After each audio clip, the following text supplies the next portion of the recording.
He had everything: money, success, but in a single moment, James Anderson's world stopped. Through the tinted window of his luxury car, he saw her, Alice Parker, the only woman he ever truly loved, standing on a freezing sidewalk, clutching a baby, begging for change. Her eyes, once filled with dreams, were now clouded with pain. How did this happen?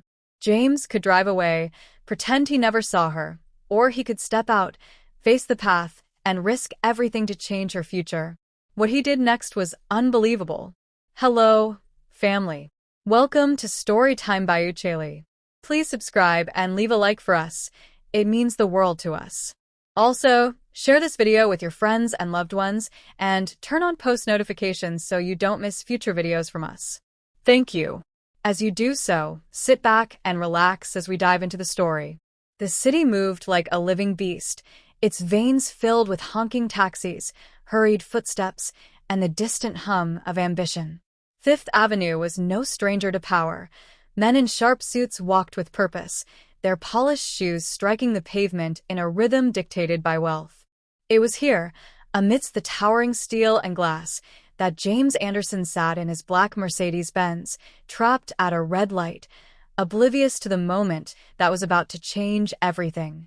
He loosened his silk tie, the warmth from the car's vents brushing against his face as he exhaled. The day had been relentless. Back-to-back meetings, strategy calls, numbers on a screen that dictated the movements of an empire he had built from nothing. But in that moment, none of it mattered, because his gaze had just fallen upon someone that shouldn't exist in this world of power and privilege.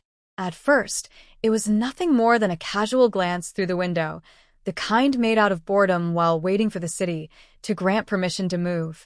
But what he saw made his breath hitch. A woman, wrapped in a tattered coat, her arms curled protectively around a baby. The biting wind tugged at the loose strands of her dark hair, partially covering her face, as she extended a trembling hand toward the passing crowd.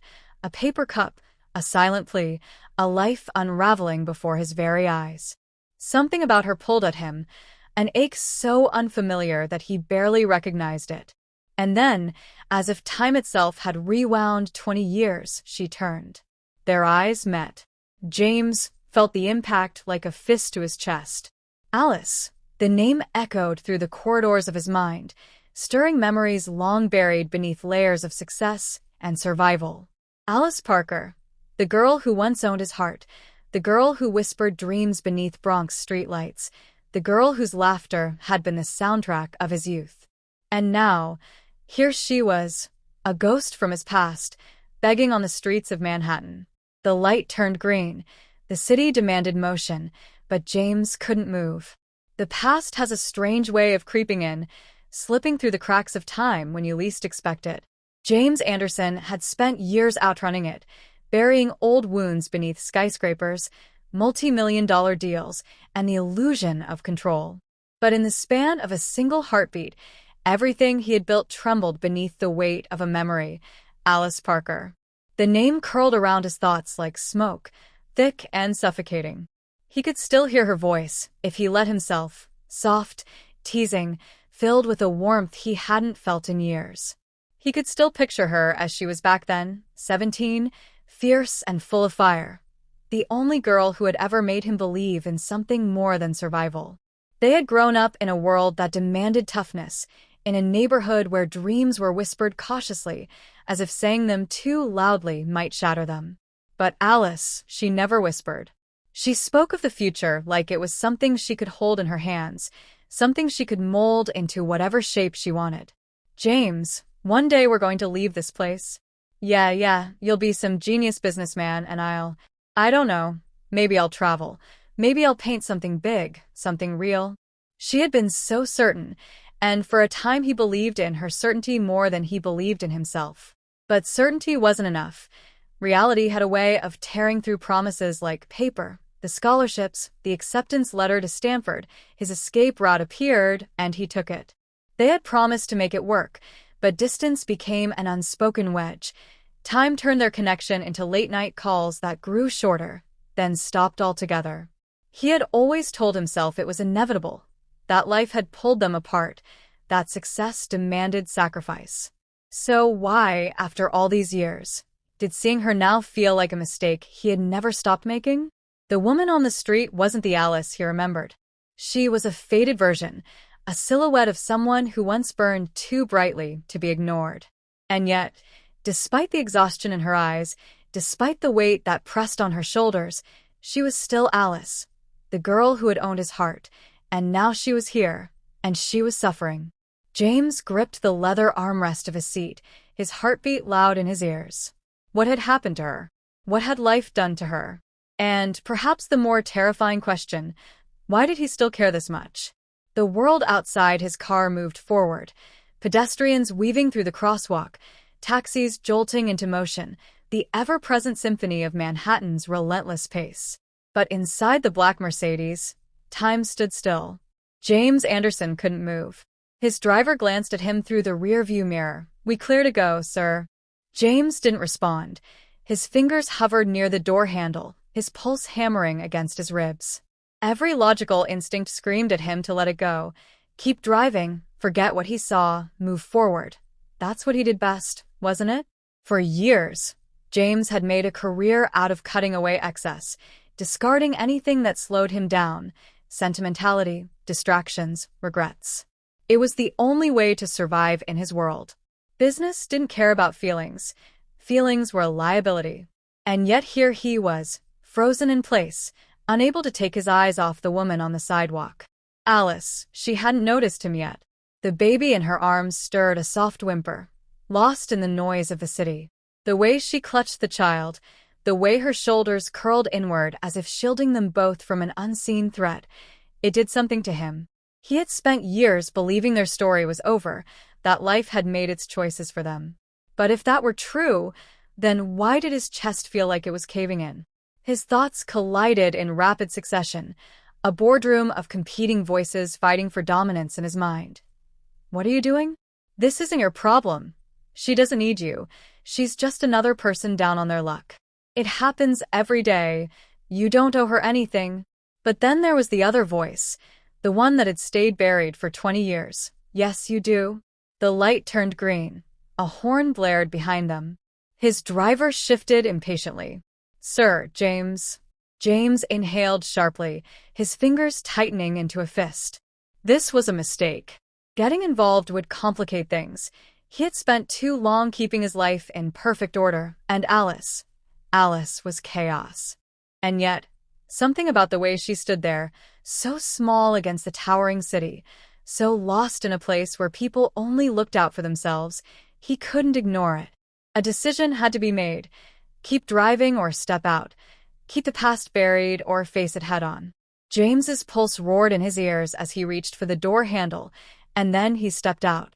The cold hit him first, sharp and biting, a cruel contrast to the heated whirlwind in his chest.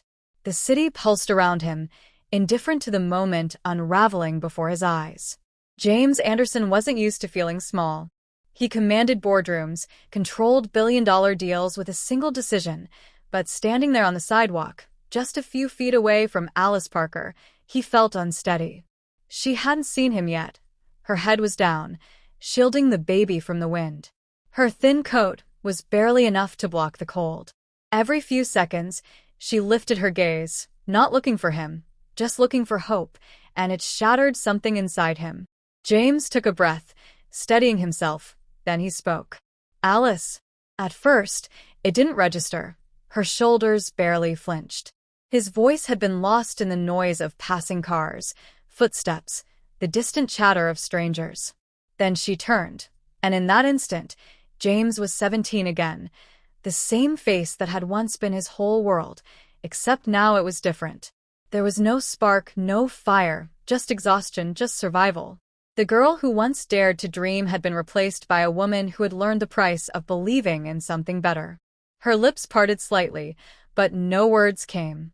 Recognition flickered, then confusion, then something else, disbelief. James swallowed. He expected anger, he expected resentment, but he hadn't expected shame. She looked away, her grip tightening around the child in her arms, and just like that, The space between them became heavier than the years that had passed.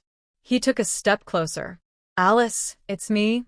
She let out a soft, breathy laugh, one that held no humor. "I know who you are, James." A beat of silence. She didn't say his name with warmth, no nostalgia, no sentiment, just a quiet, tired acceptance of something that no longer mattered. James felt something sharp twist inside him. Was this what time had done to them? He looked at the baby in her arms, wrapped in a thin, patched blanket. Small fingers, barely visible, his stomach clenched. "How long have you been out here?" His voice was quieter than he meant it to be.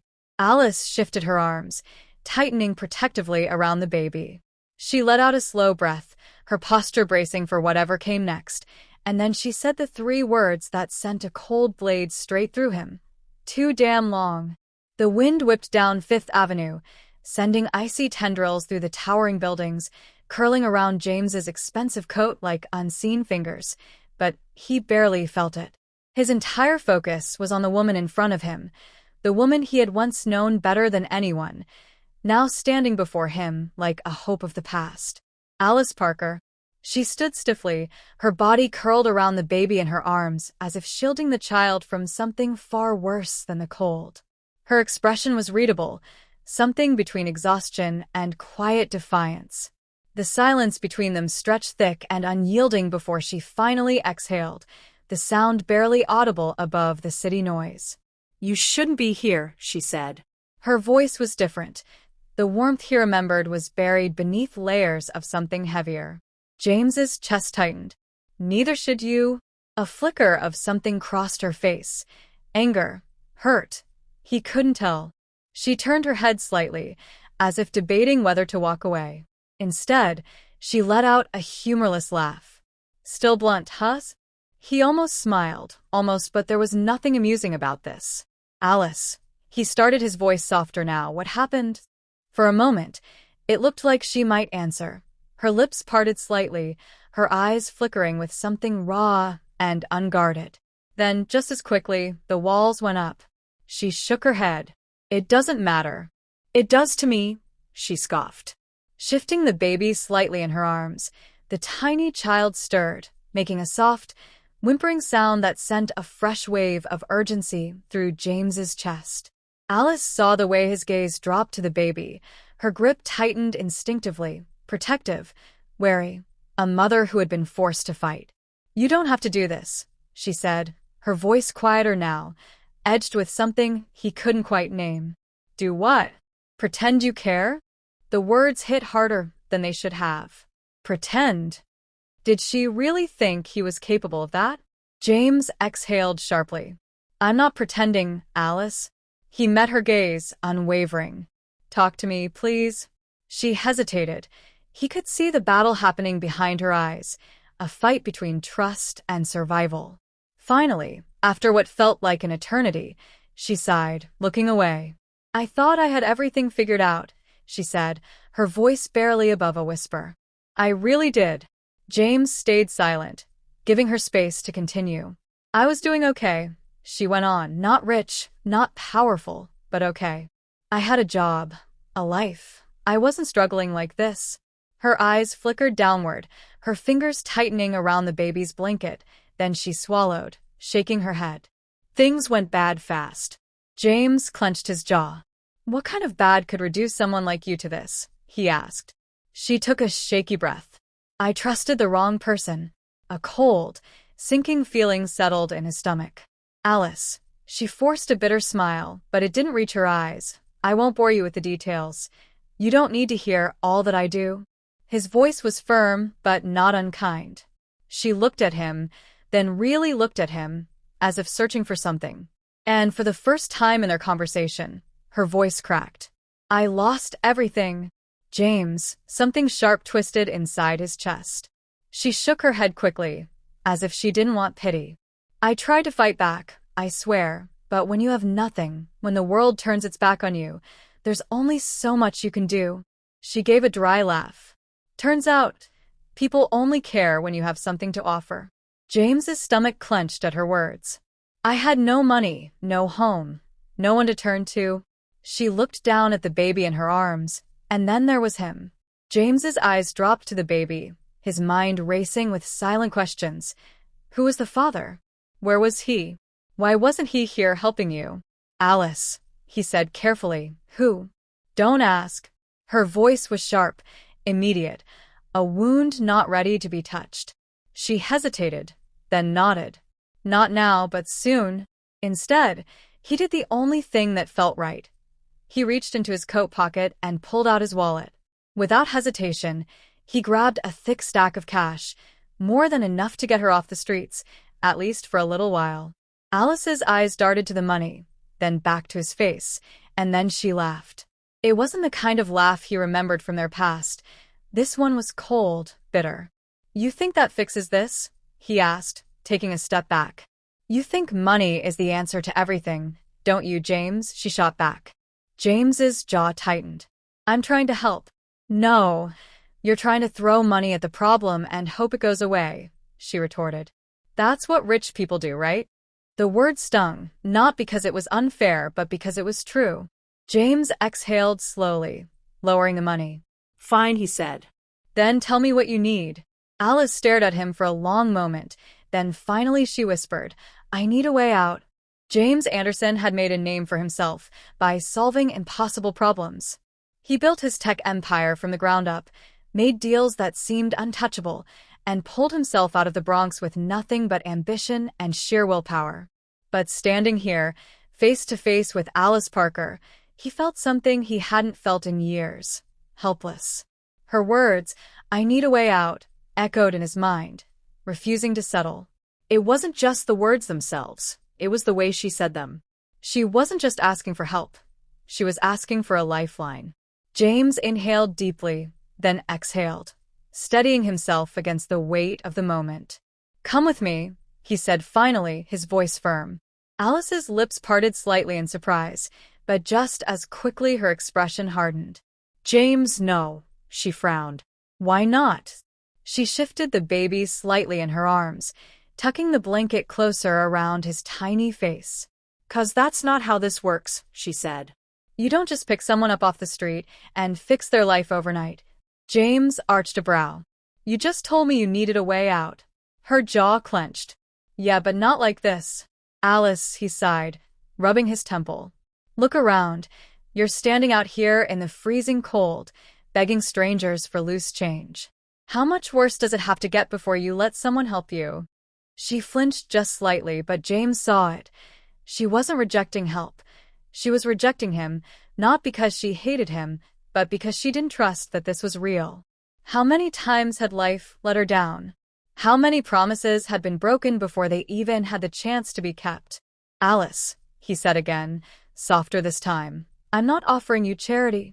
She let out a dry laugh. Really? Because it sure feels like it. He shook his head. Charity is impersonal. This isn't. This is me trying to do right by you. She looked away, her fingers curling protectively around the baby's tiny form. Why now, James? Her voice was quieter now, almost fragile. After all these years, why do you care? The answer was on the tip of his tongue, but saying it out loud felt dangerous. Because I can, he said simply.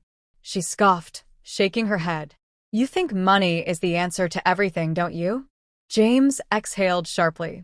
No, but I do think it can be a damn good start. Alice looked down at the baby, something unreadable passing across her face. For the first time, he saw the exhaustion in her eyes for what it truly was. It wasn't just tiredness, it was fear. She wasn't just protecting her child, she was protecting herself from hope, from believing, even for a second, that someone might actually stay.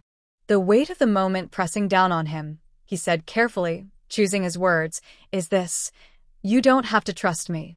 You don't have to believe I have the best intentions, but I'm giving you an option, a real one, a warm place to sleep, a chance to figure things out without having to worry about where your next meal is coming from.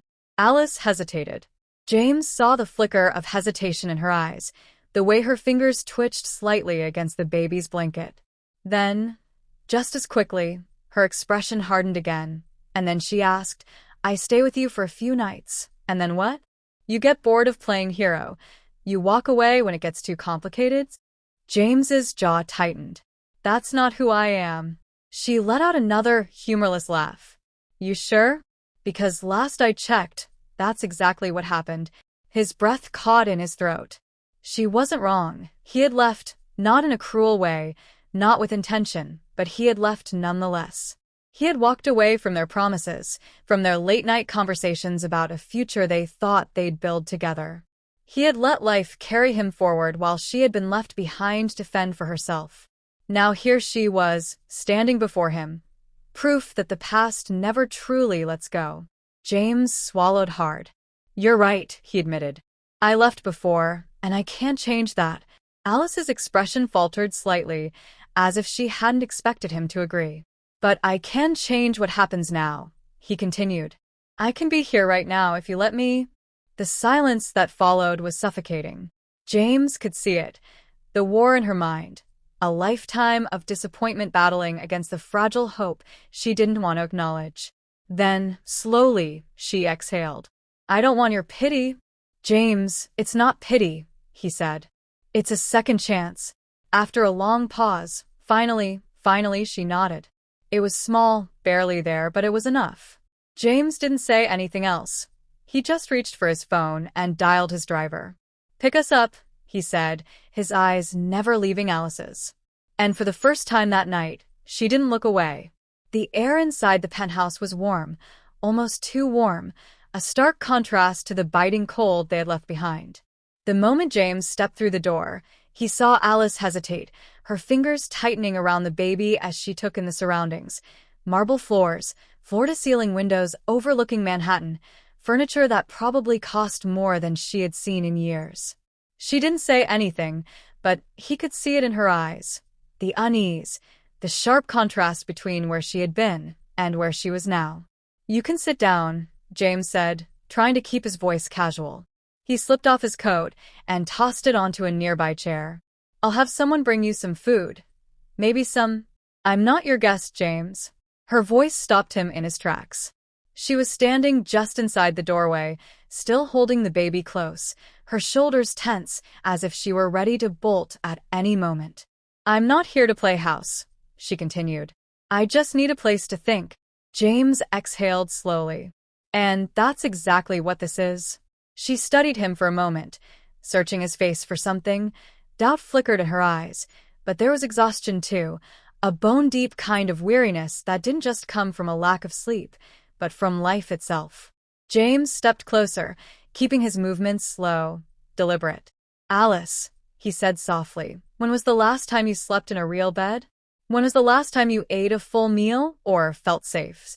A flicker of something passed across her face. Anger, maybe, or something more fragile. She looked away, adjusting the baby in her arms. James didn't push. He simply turned and walked toward the kitchen. He grabbed a bottle of water from the fridge, then set it on the counter along with a plate of fruit and some bread from the pantry. Nothing fancy, nothing overwhelming, just something. You don't have to talk, he said, leaning against the counter. You don't have to explain anything, but you do have to eat. Alice stood frozen for a moment. Then slowly, she walked forward. She didn't sit, didn't relax, but she reached for the water bottle, twisting the cap off with one hand and taking a small sip. James watched as she eyed the food. She hesitated, as if she wasn't sure she was allowed to take it. Then, after a long pause, she picked up a slice of bread and tore off a small piece, bringing it to her mouth. The silence stretched between them. Then finally she spoke. I got fired. James straightened slightly. My boss was... She shook her head, letting out a bitter laugh. Let's just say he liked to take what wasn't his, and when I didn't let him, suddenly my hours got cut, then my paycheck disappeared, then my job. James's jaw clenched. I tried to fight it. I tried everything, but it was like... She paused, searching for the right words. It was like trying to scream underwater. No one listened, no one cared. James's fingers curled into fists at his sides. Of course no one cared. That was the way the world worked. People like me, CEOs, the elite, they got to set the rules. People like you, they were expected to survive. And the father, he asked, his voice controlled, but barely. Alice let out a short, humorless laugh. Gone the moment he found out I was pregnant. She shook her head. Not that he was much of a loss. James's blood boiled. He didn't know who this man was, but he hated him. Hated him for leaving her, for letting her suffer, for putting that look in her eyes. Alice, James said slowly, carefully. Who is your boss? She looked at him, then, with suspicion flashing across her face. Why? James exhaled, running a hand through his hair. I hadn't planned on getting involved. I hadn't planned on doing more than giving you a place to rest. But now I am furious because people like that don't get to win. Her eyes narrowed. And what? You think you can stop him? James met her gaze. I know I can. Silence. Then Alice shook her head, laughing bitterly. God, you really don't get it, do you? Do you get what? She set the baby down gently on the couch, wrapping him securely in the blanket. Then she turned to face James fully. This isn't your world anymore, James. You left this life behind a long time ago. You live up here now. She gestured vaguely around the penthouse, high above everything, untouchable. But down there, her voice dropped lower. Down there, people like me get chewed up and spit out every day, and no one does a damn thing about it. James's chest tightened. He hated that she believed that, but the worst part was she wasn't wrong. He had spent years focusing on himself, on building his empire, on making sure he never had to struggle again. And in doing so, he had stopped looking back. But now he was looking, and he didn't like what he saw. James stepped forward. You think I don't remember what it was like? He asked, his voice quiet and tense. You think I forgot where I came from? Alice folded her arms. Didn't you? James didn't look away. No, she exhaled sharply, shaking her head. It doesn't matter. James, you can't fix this. He held her gaze. Maybe not, he shrugged, but I can sure as hell try. She stared at him, searching his face for something. Then, finally, her expression softened just slightly. James didn't say anything else. He just pulled out his phone, scrolled through his contacts, and hit dial. James, he said. When the call connected, I need you to look into someone for me. Alice didn't stop him, and for the first time in a long time, James Anderson felt like he was exactly where he was supposed to be. The city stretched out beyond the penthouse windows, its lights flickering like stars trapped between glass and concrete. From this high up, Manhattan looked almost peaceful, silent, untouchable, but James Anderson knew better. The world below was anything but quiet. It was ruthless, chaotic, and unforgiving. It swallowed people whole. It had almost swallowed Alice, and now he wasn't sure how to let her go. She stood by the window, her arms folded, staring out into the city. The baby, her baby, slept peacefully on the couch, wrapped in a blanket far too thin for the winter she had been surviving. James had spent the last 24 hours making calls, finding out names, exposing corruption, making sure the man who had ruined her life would never get the chance to do it to someone else. But now, with the battle fought, he was left with something far more dangerous. The question of what came next. Alice turned her dark eyes unreadable. So what happens now, James? The way she said his name, it was different now. Not cold, not hostile, just cautious. James leaned against the counter, arms crossed. That depends. What do you want to happen?